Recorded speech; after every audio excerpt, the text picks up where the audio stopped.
وہ سب لوگوں کے بدن جلالی نہیں ہوں گے. جلالی بدن وہ ہوں گے جو ایمانداری کی حالت میں وہ مرے یا ایمانداری کی حالت میں وہ اٹھائے گئے یا ریپچر میں جنہوں نے توبہ کی جب مصیبت کے سالوں میں توبہ کی, اور وہ یہ سب لوگ جو ریپچر ہوئے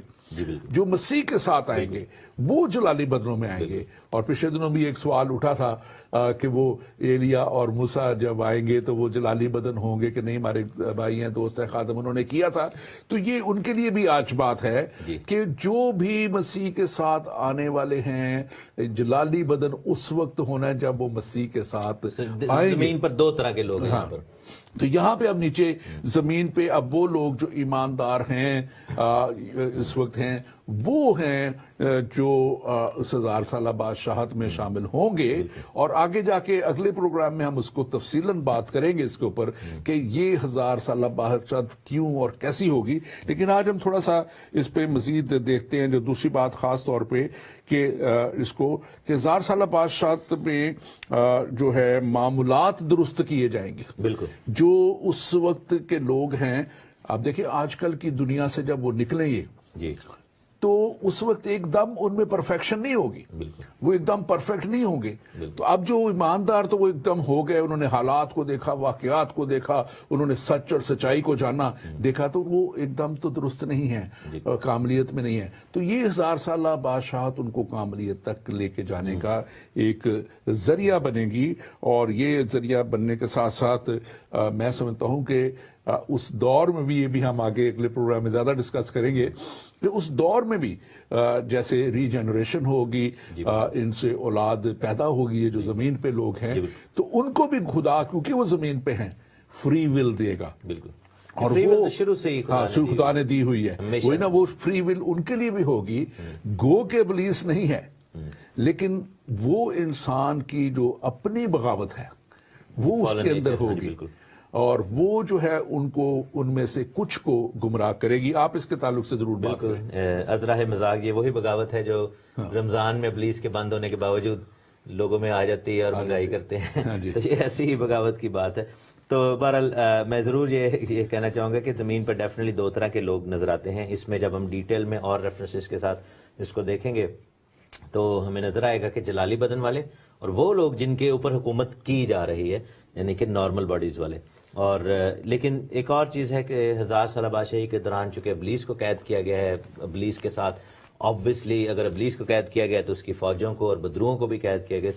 صرف شیطان اکیلے کو نہیں قید کیا گیا, سارے ڈیمنز اور فالن اینجلز کو سب کو ہی قید کر دیا گیا. اور دنیا جو ہے وہ جو یوں سمجھے کہ کنٹیمینیشن سے آزاد ہوگی. ایٹماسفیرک چینجز بھی آ جائیں گے, کیونکہ ہم اگر اور جگہوں پہ پڑھیں تو کس طریقے سے لکھا ہے کہ لوگوں کی ایجز واپس آدم کے ٹائم کی طرح لمبی ہونا شروع ہو جائیں گی,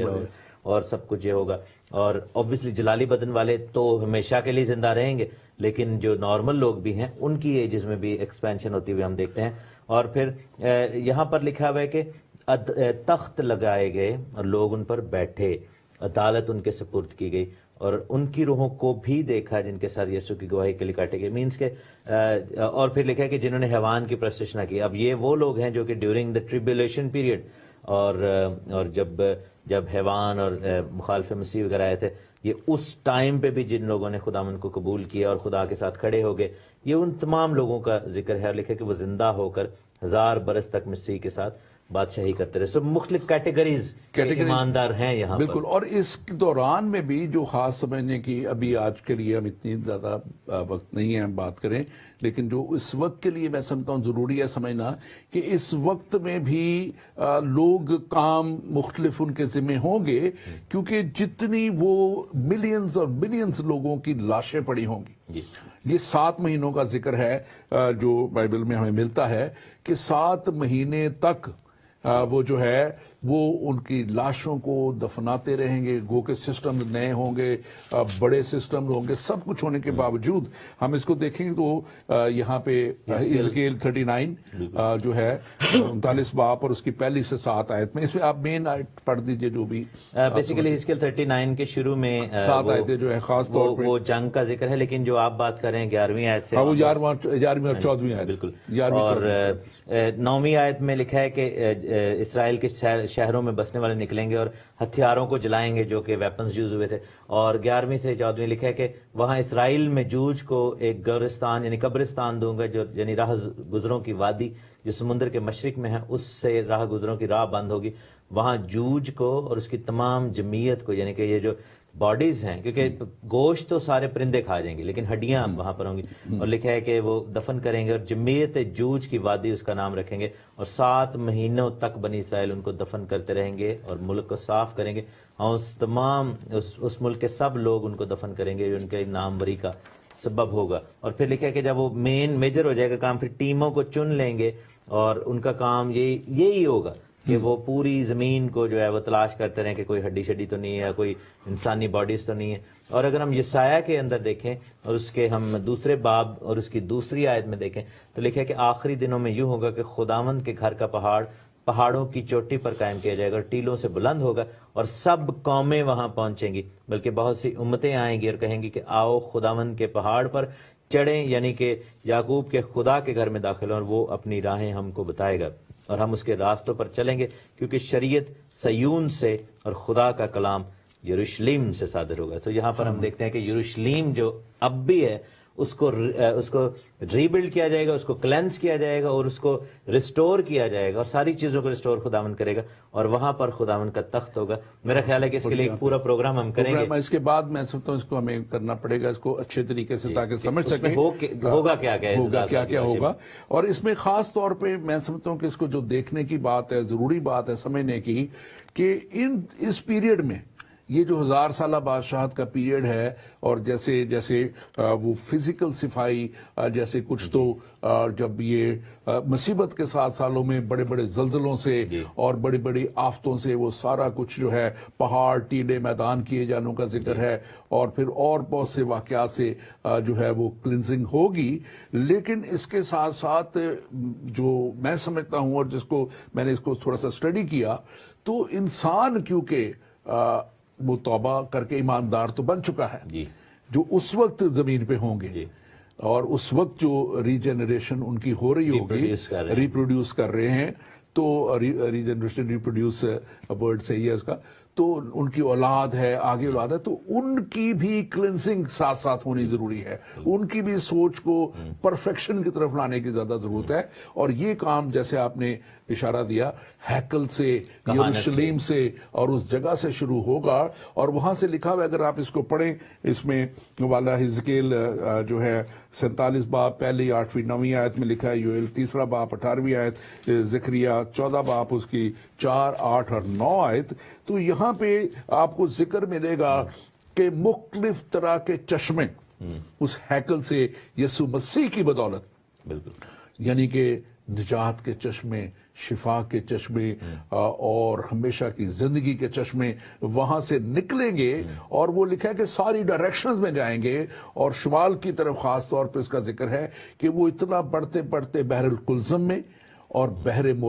مردار میں جائیں گے. اور خاص جو اس کی بات جو مجھے آج بڑی اپیل کی, میں صبح جب اس کو دیکھ رہا تھا کہ بحر کلزم میں تو زندگی ہے, بحر کلزم میں تو مچھلیاں اور ہر جاندار ہیں, لیکن بحر مردار وہ جگہ ہے جہاں پہ ڈیڈ سی ہے. ڈیڈ سی کے ساتھ ساتھ وہاں کوئی بھی جاندار لیونگ بینگ رہ نہیں سکتی, لیکن وہاں پہ لکھا ہوا ہے کہ وہ جو ہے الائیو ہو جائے گی جگہ اور وہ جگہ میٹھا ہو جائے گا پانی. اور وہاں پہ ان حوالوں میں آپ کو وقت اتنا نہیں کہ ہم ان کو زیادہ پڑھ سکیں, تو وہاں پہ لکھا ہے بحر مردار میں زندگی آ جائے گی. اور میں جب اسے دیکھ رہا تھا سوچ رہا تھا یسوع کے جانے سے ہر جگہ, تو آج بہت سے لوگ, بہت سی قومیں, بہت سے مذاہب بحر مردار کی طرح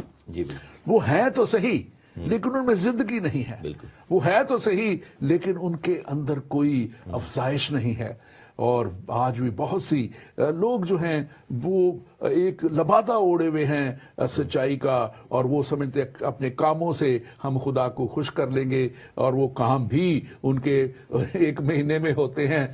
کوشش ہوتی ہے باقی مہینوں میں جو مرضی کرو. یہ کام خدا کے ساتھ نہیں چلے گا. خدا کے ساتھ وفاداری کے ساتھ چل کے, ایمانداری کے ساتھ چل کے اور خدا کی اس فضل پہ اور یسوع مسیح کی اس کامل اور کافی قربانی پہ آ کے یہ سارا کام ختم ہوتا ہے. وہاں سے میں سمجھتا ہوں کہ آج لوگوں کو یہ ہمارا سارا کلام جی سنانا, کلام کی باتیں کرنا, میں سمجھتا ہوں یہ فائدہ انسان کو آج جو بھی دیکھ رہے ہیں یا بعد میں دیکھیں گے ان کو اسی وقت ہو سکتا ہے کہ وہ اس پہ عمل پیرا بھی ہوں اور صحیح طریقے سے جانیں اور دیکھیں. آپ اس کو کیسے سم اپ کرتے ہیں؟ بالکل آپ نے جو بات کی اور اس کا ذکر ریولیشن چیپٹر 20 میں ہی آگے 6 ورس میں لکھا ہوا ہے, جس کو ہم نیکسٹ ویک دیکھیں گے. لکھا ہے کہ ہم لوگ یعنی کہ وہ لوگ جو کہ جلالی بدن میں ہیں, لکھا ہے کہ وہ خدا اور مسیح کے ساتھ کاہن ہوں گے, خدا اور مسیح کے کاہن ہوں گے اور اس کے ساتھ 1000 برس تک بادشاہی کریں گے. سو کاہن اور کہانت کا ذکر ہے اور خداوند کی ہیکل بنائی جائے گی جیسا ذکریہ اس کے 6 باب میں اس کا ذکر ہے. اور actual third temple, not the one جو کہ مخالف مسیح نے بنائی, وہ جو ٹیمپل ہے اس کو ڈسٹرائے کر دیا جائے گا. اور پھر کیا ہوگا کہ خداوند اپنی جو ہیکل ہے اس کو بنوائے گا اور اس میں خداوند جو ہے وہ اپنا کام کریں گے اور ہمیں کہانت دی جائے گی, ہمیں خداوند کی. اور یہ کہانت جو ہے وہ ملک صدق کے طریقہ کار کی کہانت ہے, کیونکہ یہ ایک فرق ٹائپ کی کہانت ہے, کیونکہ یسوع مسیح جو ہے وہ لاوی کے گھرانے سے نہیں تھے, یسوع مسیح یہودا کے قبیلہ سے تھے, اس لیے ان کی کہانت جو ہے وہ ہائر پریسٹہڈ ہے, وہ ملک صدق کی کہانت ہے, جس کے بارے میں اگر آپ چاہیں تو عبرانیوں کے خط میں پڑھے ہیں تو وہ بہت زیادہ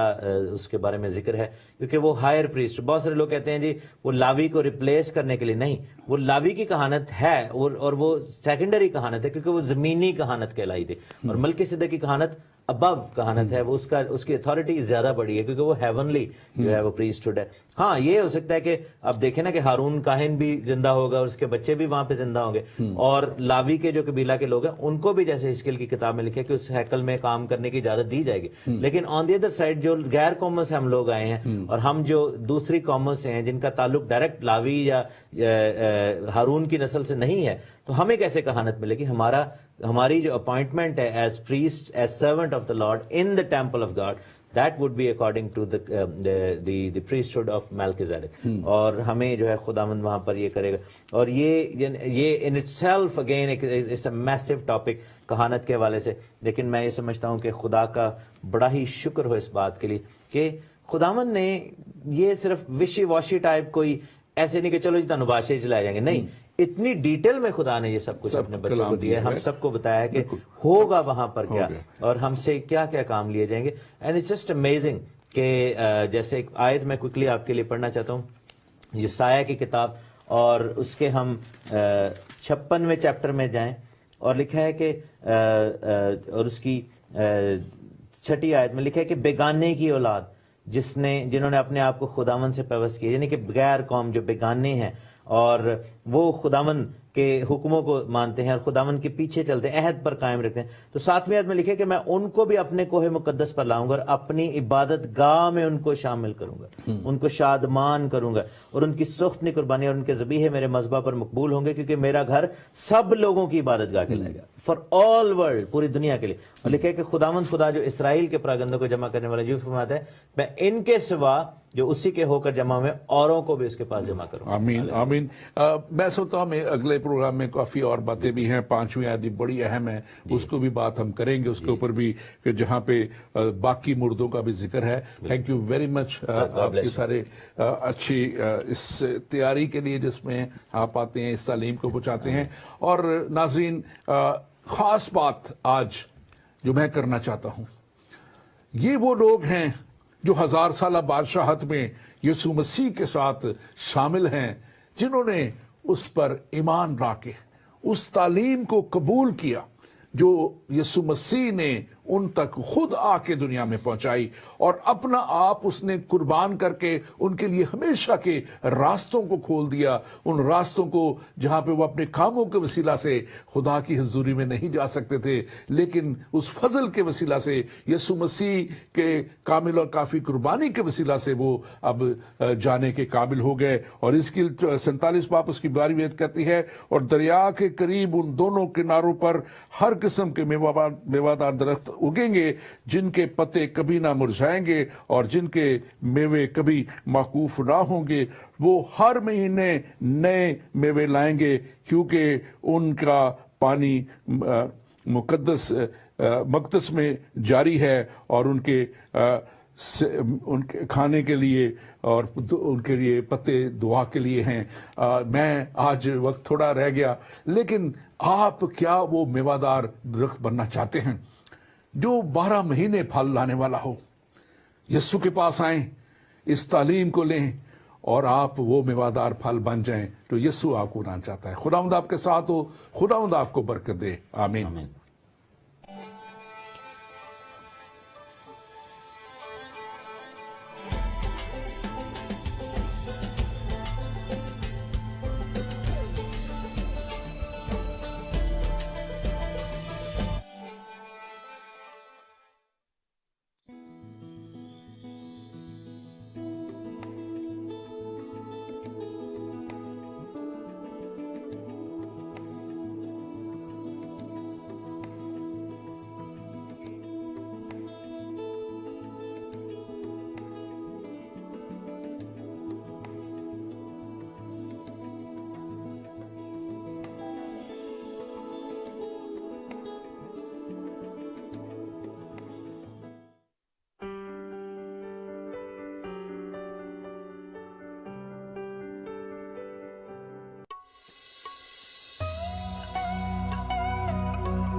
عزیز دوستو، محترم ناظرین، میں آپ کا بھائی حسین اندریاس ہوں